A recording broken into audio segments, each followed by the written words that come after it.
Hello everyone, welcome to Go IAS or the Nerd Junction, a channel where knowledge meets fun.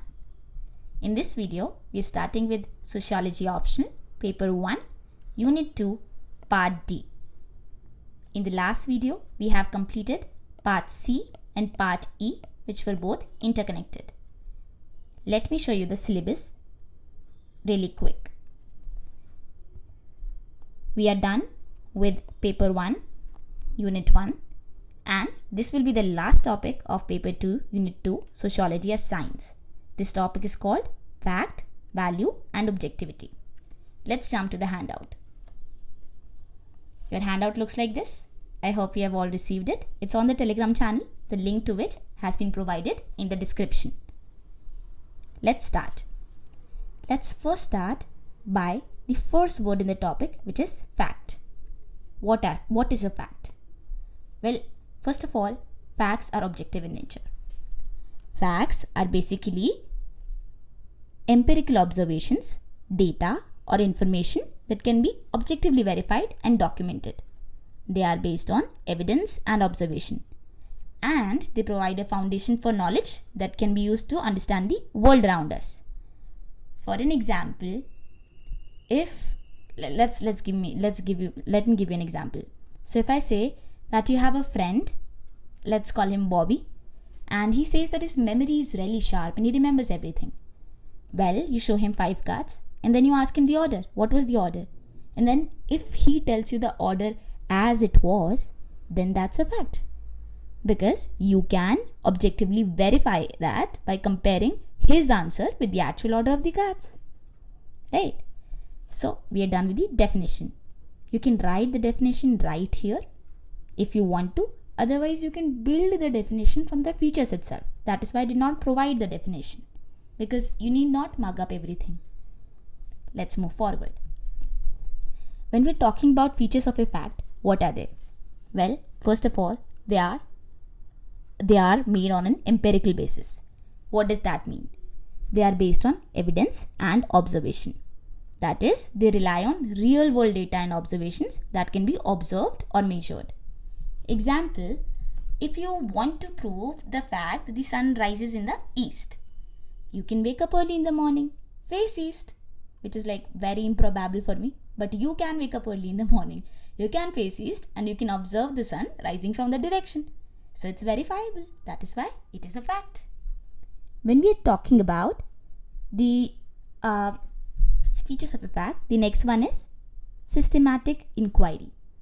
Facts are a result of the systematic inquiry. That is a very organized approach, organized, systematic and logical approach. Next feature is the objective nature of facts. Facts aim to be objective, which means they are free from personal biases or opinions. They strive for validity and reliability. Validity का क्या मतलब होता है? Consistency. If I have one result एक बार check करने पे उस चीज़ को, तो मैं अगर सेकेंड टाइम चेक करूँगी तब भी सेम रिजल्ट आएगा. If the sun rises in the east Tuesday morning, it must also rise in the east Wednesday morning, Thursday morning, Friday morning, और उसके बाद ही मैं बता पाऊँगी कि वो कंसिस्टेंट है या नहीं, और कंसिस्टेंसी की वजह से ही वैलिडिटी आती है. Now second feature of objective nature is that they are reliable. तो एक्यूरेट है या नहीं. अब एक्यूरेसी क्या होती है? हर बार सेम रिजल्ट आने को कंसिस्टेंसी कहते हैं. तो हर बार वही रिजल्ट उसी करेक्टनेस से आने को एक्यूरेसी कहते हैं. सपोज करो कभी हुआ नॉर्थ ईस्ट, कभी हुआ साउथ ईस्ट, कभी हुआ इतना डिग्री ऑफ ईस्ट, कभी हुआ इतना degree of east from the same place, then that is not accuracy. मैं नहीं बोल सकती कि मेरा घर एग्जैक्टली जो इस लोकेशन पे जो हिलता नहीं है, ठीक है, उधर से अगर मैं सन को देखूँ रोज़ाना इधर, तो इसका जो एंगल है वो चेंज हो रहा होगा. हालांकि हो रहा होगा because of in a lot of time on a big scale, because the sun is also changing its orbit and the earth is also not always moving in a fixed orbit. But keeping all of that aside, you know what I mean, right? The next feature of a fact is that they are generalizable. What does that mean? Facts have the potential to be applied beyond specific instances or cases. They can be generalized to broader context of populations. ठीक है, इसका मतलब क्या हुआ? Let's take an example. Say you conduct a study on 100 people and find that 80% of them like cats over dogs. ठीक है? You can generalize this fact to say that in that population, approximately 80% of people prefer cats over dogs. ठीक है? तो उस चीज़ को मैं generalise करके कह सकती हूँ. I can even try and put it on a broader context and say, usually people, 80% of people बोलते हैं ना, 9 में से 10 डॉक्टर इस टूथपेस्ट को रेकमेंड करते हैं. एक होता है जो नहीं करता है, लेकिन 9 में से 10 डॉक्टर जो रेकमेंड करते हैं, तो वो क्या है, जनरलाइज किया है. They have not tested it on every person, right, but they tested it on a small set और उन्होंने अप्लाई कर दिया बड़े सेट पे.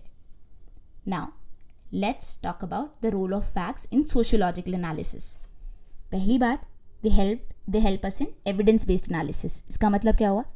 दे provide the foundation for sociological analysis by offering verifiable information, जिससे हम या तो सपोर्ट कर सकते हैं या रिफ्यूज कर सकते हैं थ्योरी या फिर हाइपोथेसिस को. जैसे कि अगर सोशियोलॉजिस्ट को स्टडी करना है the impact of my socio economic status on my educational attainment, तो वो फैक्चुअल डेटा निकालेंगे मेरे इनकम लेवल पे, मेरे एजुकेशनल क्वालिफिकेशंस पे और अदर रेलिवेंट फैक्टर्स पे, एंड दे विल एनालाइज कि क्या इनके अंदर कोई कोरिलेशन दिख रहा है. तो it helps us in evidence based analysis. Secondly, it helps in data interpretation in sociology. Sociologists use facts to interpret and make sense of social phenomena. They analyze the data to identify patterns, trends, and relationships.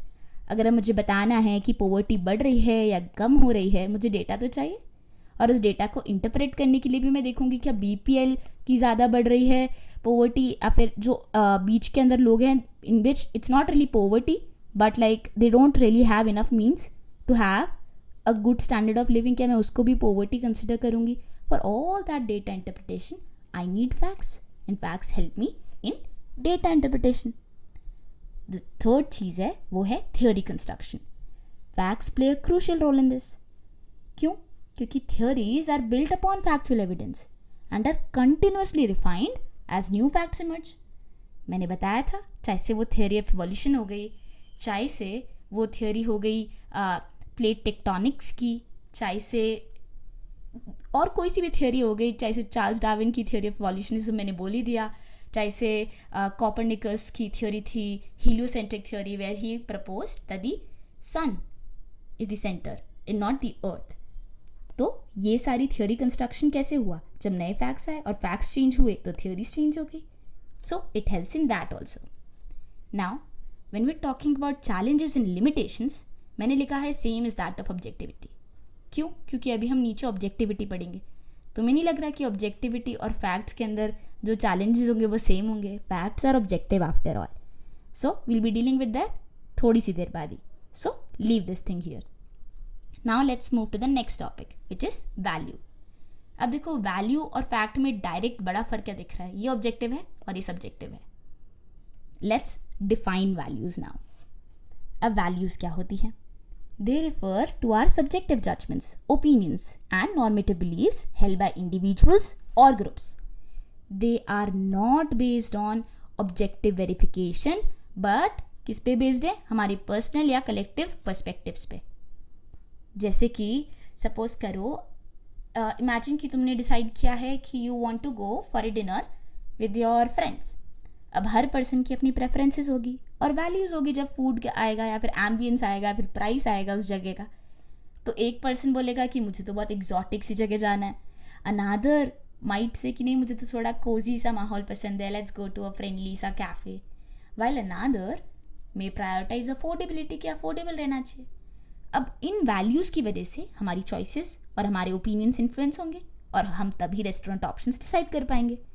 So you do understand how values play a role in shaping our understanding of social phenomena and influence our interpretations and evaluations of empirical facts. इसके examples दूँ values के तो क्या होते हैं? जैसे कि कोई भी मॉरल जजमेंट हो गया, पॉलिटिकल आइडियोलॉजी हो गई, रिलीजियस बिलीफ्स हो गए, कल्चरल नॉर्म्स हो गए, which can not be objective in nature, जो हम वेरीफाई नहीं कर सकते हर इंसान के लिए, जो हम जनरलाइज नहीं कर सकते, वो सब क्या है? Values. Now let's move to our next topic and our last topic, which is objectivity. Oh sorry, I provided one more topic after that is why I scroll down, मुझे लगा था एक और दिया है मैंने। तो चलो second last topic then, objectivity. Objectivity क्या है? देखो, ऑब्जेक्टिविटी और वैल्यू न्यूट्रलिटी में फ़र्क होता है। मैंने ये होमवर्क दिया था लास्ट वीडियो में, किसी ने किया है तो इस बार भी कमेंट सेक्शन में डिफरेंस लिख दो, मैं बोलूँ उससे पहले पॉज करके, and then check if you whatever you wrote was right. Objectivity की बात करते हैं।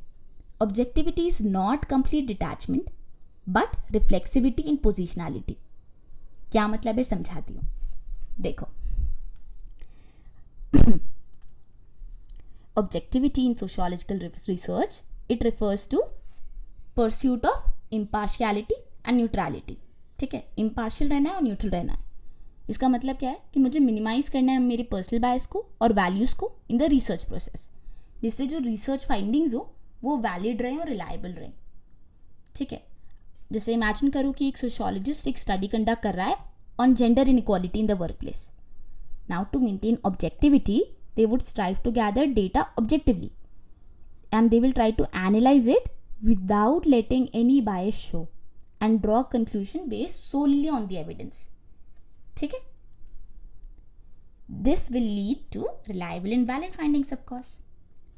अब मैंने ये जो लिखा है इधर उसका मतलब मैं समझाऊंगी, धीरे धीरे बिल्डअप होगा। ठीक है, now let's talk about value neutrality. Value neutrality objectivity से डिफरेंट है। ठीक है, इसके अंदर मैं बोलती हूँ कि मैं वैल्यूज़ को कंसिडर ही नहीं करूँगी। यहाँ तो मैंने बोला है मैं मिनिमाइज करूँगी, यहाँ मैंने बोला है I will separate my personal values and beliefs from research. I will completely detach from my personal values and beliefs. ठीक है, it involves avoiding the imposition of moral judgements on the subject matter.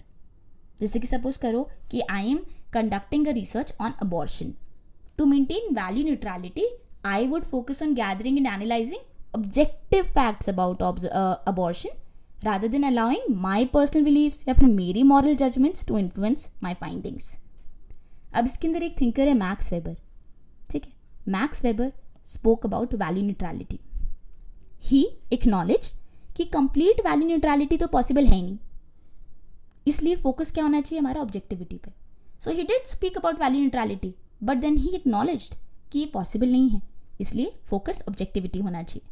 We should strive for objectivity, पर हमको aware होना चाहिए of our subjective perspective and biases.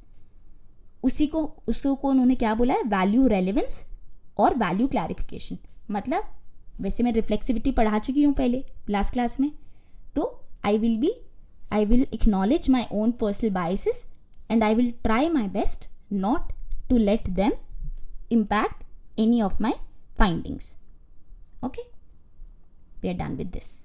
Let's move on to the next thing, which is objectivity versus value neutrality। अब इसके अंदर difference करा है मैंने क्लियरली, क्योंकि इस पर क्वेश्चन आ सकता है ऑब्जेक्टिव वर्सेस वैल्यू न्यूट्रलिटी क्या होता है, इनके बीच में क्या डिफरेंस है। So I have provided it in a point format. ये अलग पॉइंट है थोड़ा सा इससे।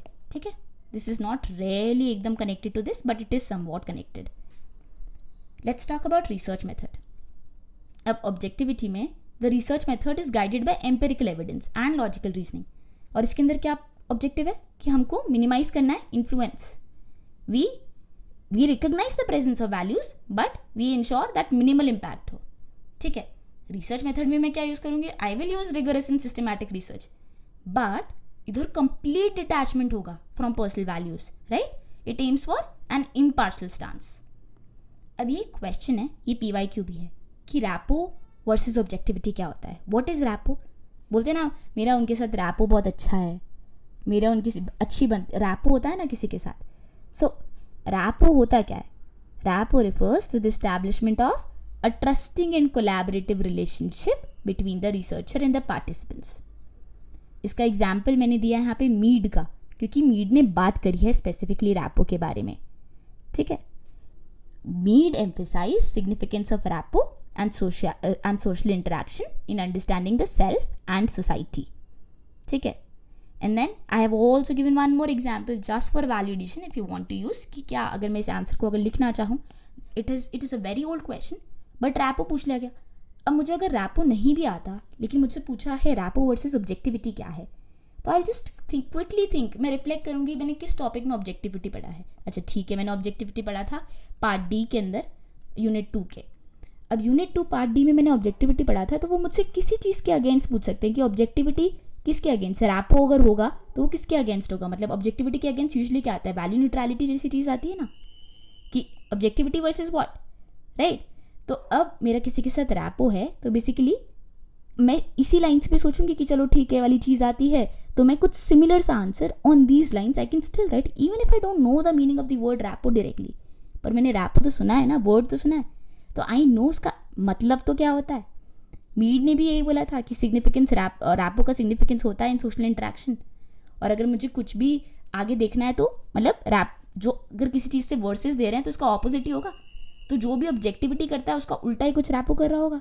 सो I can figure that out and I can try to write an answer. Be clear that always there is always a chance कि UPSC might ask a question which you have not prepared for, और वो किसी ने भी नहीं सुना होगा।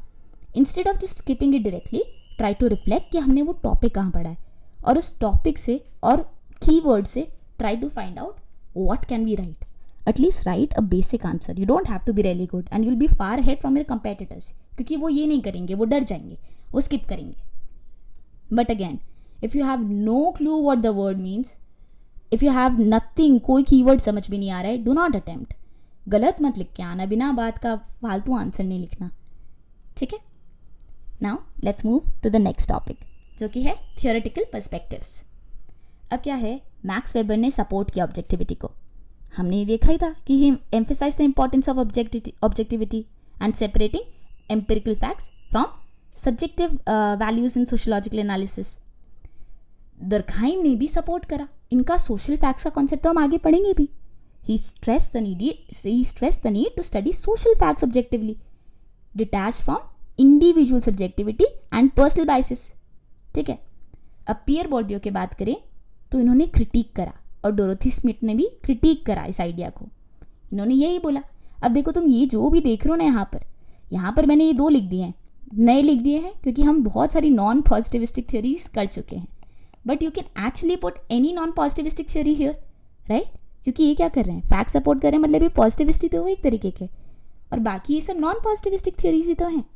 So you can write all the non-positivist thinkers here, or you can use these thinkers as an example in non-positivism, ठीक है। Do learn to interrelate, do know what we are reading, okay। अब पियर बोर्डियो का critic, ये पियर बोर्डियो की क्या theory है cultural capital की, मैं बता चुकी हूँ, ठीक है। How your social position and cultural capital it affects in shaping your objectivity, ये हमने किया था पियर बोर्डियो बहुत स्टार्टिंग की क्लासेस में। You need to remember this. You can't keep on forgetting the old stuff. I won't tell this again. Standpoint theory क्या होती है? You stand in somebody's place and you think from their perspective. तो वही हो गया, इंटरप्रेटिविज्म ही है एक तरीके का, right? So we know what Dorothy Smith said. Now let's move to challenges. ठीक है, challenges क्या आते हैं और limitations क्या होती हैं ऑब्जेक्टिविटी की या फिर वैल्यू न्यूट्रलिटी की। अब वैसे तो ये दोनों अलग अलग चीज़ें हैं, लेकिन स्लाइट डिफरेंस है ना, इनके चैलेंजेस या लिमिटेशंस तो सेम हो सकते हैं।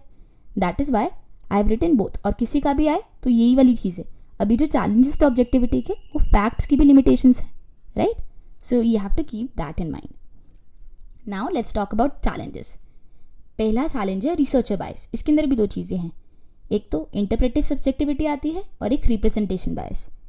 अब मैं इंटरप्रेटिव सब्जेक्टिविटी क्या बोलती हूँ, मेरी खुद की सब्जेक्टिविटी जो आ जाएगी, क्योंकि मैं खुद के पर्सनल वैल्यूज़, बिलीव्स और ये सब तो लाऊंगी ही, तो उसकी वजह से जो सब्जेक्टिविटी आती है वो हो गई इंटरप्रेटिव सब्जेक्टिविटी।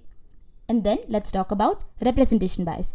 इसका मतलब क्या है, like when I am studying a particular culture for an example, I might unintentionally overlook or misrepresent certain aspects due to my own biases or limited understanding.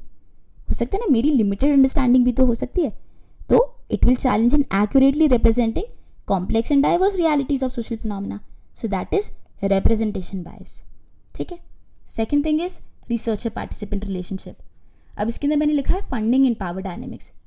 क्या रिसर्चर पार्टिसिपेंट रिलेशनशिप, अगर एक इंसान ज़्यादा powerful है, एक less powerful है, so can it not impact the objectivity of my research. अगर मुझे पता है कि मेरा बॉस मुझसे फीडबैक भरवा रहा है और वो मेरे सामने ही खड़ा हुआ है, क्या मैं उसके बारे में बुरा बिरा लिखूंगी या सही लिखूंगी? अगेन फंडिंग रिसर्च की कौन प्रोवाइड करता है? एग्जाम्पल लो तो अभी जैसे एग्जाम्पल लेती हूँ, अच्छा ठीक है, GMOs का एग्जाम्पल लेते हैं, जेनेटिक मॉडिफाइड ऑर्गेनिजम्स होते हैं। वेल इसके अंदर, इसकी रिसर्च के अंदर फंडिंग बहुत सारी कॉरपोरेट गई है, तो क्या देर इज़ अ चांस कि जो रिजल्ट आएगा वो कॉरपोरेट तरफ ही बेंड रखेगा? So it depends a lot in funding also. तो research participant relationship plays an important role. Next let's talk about the subjectivity and interpretation. ठीक है, अब सब्जेक्टिविटी एंड इंटरप्रिटेशन का मतलब क्या है? वो तो सिंपल है, that multiple perspectives shape our understanding in analysis of social phenomena. It is similar to this, it is kind of a repetition. ठीक है, next social and cultural context. Societal norms, values और power dynamics भी एक researcher की objectivity को impact करेंगे। Example, जैसे कि रिसर्चर्स को प्रेशर हो सकता है कि वो डोमिनेंट आइडियोलॉजीज को अधेयर करे, या फिर सपोज करो government might put pressure on a social media company. Any government of any country might put pressure on a social media company to post certain things and to not post. और उसके हिसाब से कोई अगर उस पर research कर रहा होगा, कोई डेटा मैं सेकेंडरी भी कलेक्ट कर रही होंगी उस रिसर्च का, तो वो तो ऑटोमेटिकली स्टार्टिंग से बाइस्ड हो गया, क्योंकि प्राइमरी डेटा ही हार्म हो गया। ठीक है, so social and cultural context also plays a role. Next let's talk about failure of measurement tools. Subjectivity in measurement and inadequate representation of complex phenomena can also limit our objectivity. अब इसके अंदर देखो, ये वाले जो points हैं इनमें कुछ खास नहीं है, बस ये चीज़ है कि देखो सब्जेक्टिविटी मेजरमेंट में आ सकती है। ठीक है, इनएडिक्वेट रिप्रेजेंटेशन हो सकता है, जैसे विमेन को इक्वल रिप्रेजेंटेशन नहीं मिलता है। अपने देखा है, अभी आर्टिकल बहुत ज़्यादा चल रहा था पेपर में, gender bias in clinical trials. ठीक है, तो विमेन को इक्वल रिप्रेजेंटेशन ही नहीं मिलता है क्लिनिकल ट्रायल्स की रिसर्च में, तो उनके लिए जो दवाइयाँ बनती हैं वो, और जो ड्रग्स बनती है, जो मेडिसिन बनता है, जो डेवलप हो रहा है पूरा डिसिप्लिन, वो मेन बेस्ड हो रहा है, और दोनों पे इम्पैक्ट अलग अलग होता है, because our bodies produce different hormones. So inadequate representation में also lead to inaccurate results, तो वो ऑब्जेक्टिविटी को चैलेंज करेगा ही। This is again a challenge to objectivity. Then bias in algorithmic decision making. आजकल बहुत सारी जगह एल्गोरिदम्स यूज हो रही हैं, right, to make a decision. ठीक है, क्योंकि हम डेटा एनालाइज करते थ्रू एल्गोरिदम्स, पर एल्गोरिदम्स इतनी ऑब्जेक्टिव होती हैं तो they might not take subjective factors into consideration, या फिर जो फैक्टर्स वो कंसिडरेशन में ले रही हैं they might not be that relevant. जैसे बहुत सारी रिपोर्ट्स में जब इंडिया की रैंकिंग बहुत पुअर आ रही है, even though we not performing really bad, so we are actually disputing ये वाली चीज़ कि तुम्हारे जो रिजल्ट्स हैं वो बायस्ड हैं, because you give certain other parameters more paramounts, more importance than the things that we do. हमारे यहाँ पे कोई और चीज़ें इंपॉर्टेंट हो सकती हैं। So this is bias in algorithmic decision making, and again the concern of data privacy and ethics. क्योंकि हम रिसर्च सारे डेटा लेके कर रहे हैं, तो we are collecting data of individuals and the concern regarding the privacy of the data and informed consent always arises. ठीक है, अब ये मैंने करंट एग्जाम्पल्स और क्रिटिक दिया है। मैंने करंट एग्जाम्पल्स के बगल में क्रिटिक क्यों लिखा है? क्योंकि these examples can also be used. इसी चीज़ के जो चैलेंजेस है ना, इन्हीं के एग्जाम्पल है, तो ये भी एक तरीके से क्रिटिक ही है। ठीक है, और इनमें ऐसा कुछ भी नहीं लिखा है जो मैं ये पढ़ के बताऊँ तो तुम समझोगे। These are very easy examples, but I give this examples to make you realize कि तुम रोजाना की लाइफ से, डेली लाइफ से कितने एग्जाम्पल्स निकाल सकते हो। This is nothing, this you can make. ठीक है, now let's move on to the next thing which is enhancing objectivity. ठीक है, first we talking about reflexivity and positionality. वैसे मैं समझा चुकी हूँ, but let me go once again. Reflexivity क्या हुई? Critically examining the researcher's position and biases. मैंने एग्जामिन किया कि मेरा क्या पोजिशन है, मेरी क्या बायसेस है। एंड एक्नॉलेजिंग पोजिशनैलिटी, मतलब मैं रियलाइज कर रही हूँ कि I am situated within a specific social location, so there is going to be an influence of my social identity and experiences on the research findings. सो इससे क्या होता है? ऑब्जेक्टिविटी बढ़ती है, क्योंकि मैंने अपनी लिमिटेशंस को रिकग्नाइज किया है, और मैंने लिमिटेशंस को रिकग्नाइज किया तो मेरे रिजल्ट्स क्या हो गए? सपोज करो पहले मैं इस लेवल पे दे रही थी, जनरलाइज दे रही थी, अब मैं स्पेसिफिक दे रही हूँ कि मैंने यहाँ की स्टडी करी है, तो मेरी इधर की इतनी लिमिटेशन से मैंने इन चीज़ों को यूज़ करा है, तो ये जो स्टडी है वो इतनी चीज़ में होल्ड ट्रू करती है। ठीक है, that is why the accuracy and the objectivity increases, it enhances. Second way is you are methodologically transparent. अब मैं जो भी सर्वेस कर रही हूँ, जो भी मैं डेटा कलेक्शन कर रही हूँ, जो भी मैं फंडिंग ले रही हूँ, if I am very transparent about that, then it automatically enhances objectivity. Next, replication studies and peer review. Obviously, if I'm giving my studies for replication, if I'm indulging in replication studies and if I'm making my studies available for peer review, तो मेरी जो reliability है वो बढ़ती है और reliability से मेरी objectivity बढ़ती है. Next, collaborative and participatory research approaches. This is very simple that you are engaging with diverse perspectives and stakeholders in the research process. ठीक है. So, by recognizing these challenges and employing strategies to enhance objectivity, sociologists can strive for more accurate and nuanced analysis of social phenomena. अब ये बात करते हैं Weber's method of maintaining value neutrality. Weber कैसे maintain करते the value neutrality? हमें पता है वैल्यू न्यूट्रलिटी क्या है. उन्होंने बोला था कि वैल्यू न्यूट्रलिटी के बारे में डिस्कशन किया था, पर उन्होंने बोला कि वो अचीव नहीं कर सकते हो, इसलिए आपको ऑब्जेक्टिविटी की तरफ जाना चाहिए. और ऑब्जेक्टिविटी में भी you should take into mind reflexivity and positionality. तो उन्होंने वैल्यू न्यूट्रलिटी को एक टर्म दिया था. I am not going to pronounce this, but you can remember this term. If you write this you can get additional points. Then ideal types. अब ये सब क्या है? मेंटेनिंग वैल्यू न्यूट्रलिटी लिख दो यहाँ पे, या फिर मैं लिख दूँ ऑब्जेक्टिविटी. ठीक है, इनका मेथड है ऑफ मेंटेनिंग ऑब्जेक्टिविटी या वैल्यू न्यूट्रलिटी. तो अब आइडियल टाइप्स की बात करें तो it is somehow a tool of methodology. It is a methodological tool to maintain objectivity only. Ideal type क्या था? Basically, it was not a fixed type कि भाई ऐसा ही होता है. इन्होंने एक स्ट्रक्चर बना दिया कि इस तरीके की चीज़ में ऐसी सी चीज़ें हो सकती है, but it can be built upon. तो क्योंकि इन्होंने अपनी लिमिटेशंस रिकॉग्नाइज करी, इन्होंने बोला कि हमेशा ये ट्रू हो ज़रूरी नहीं है, this is not the main structure. He enhanced his objectivity. Then verstehen understanding, ये हम पढ़ चुके हैं. हाउ, देखो कोई सा भी तरीका है, ये सब साइंटिफिक वेज है, right. You can say that these are somehow enhancing objectivity. इन्होंने कोई ना कोई साइंटिफिक मेथड यूज़ करा होगा and they are realizing their limitation. क्योंकि इंटरप्रेटिव व्यू है तो वे रियलाइज कर रहा है कि हमको लोगों की बात या फिर first person point of view जानना भी ज़रूरी है.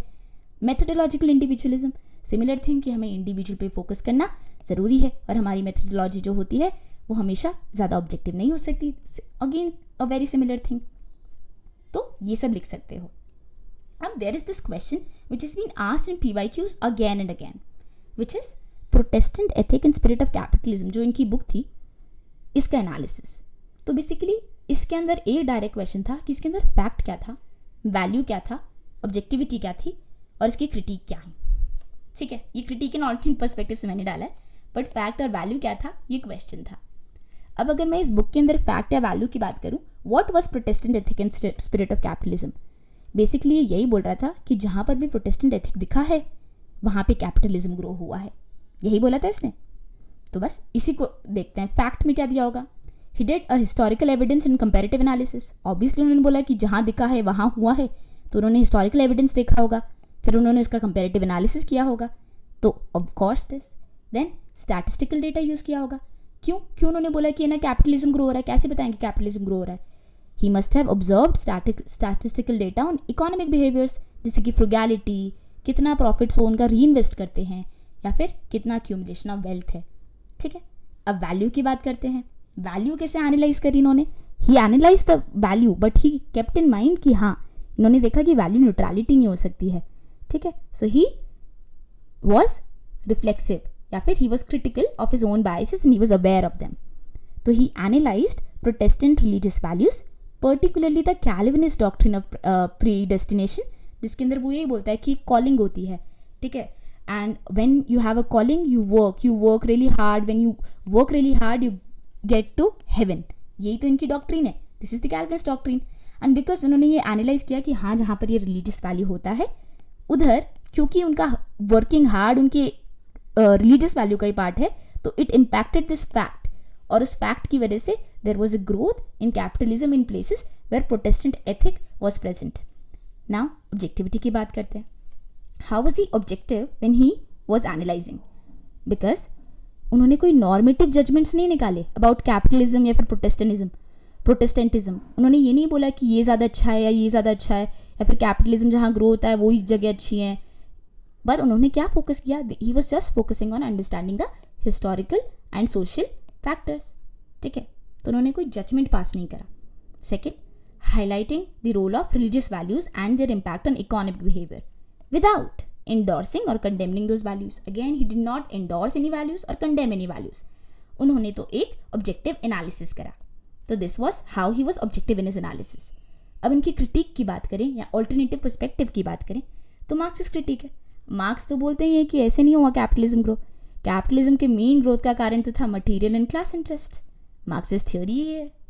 So he was against his idea. Next is the post colonial perspective. अब इसके अंदर तुम कितने पर्सपेक्टिव और लिख सकते हो, मैंने 2 एग्जाम्पल दिए हैं. ठीक है.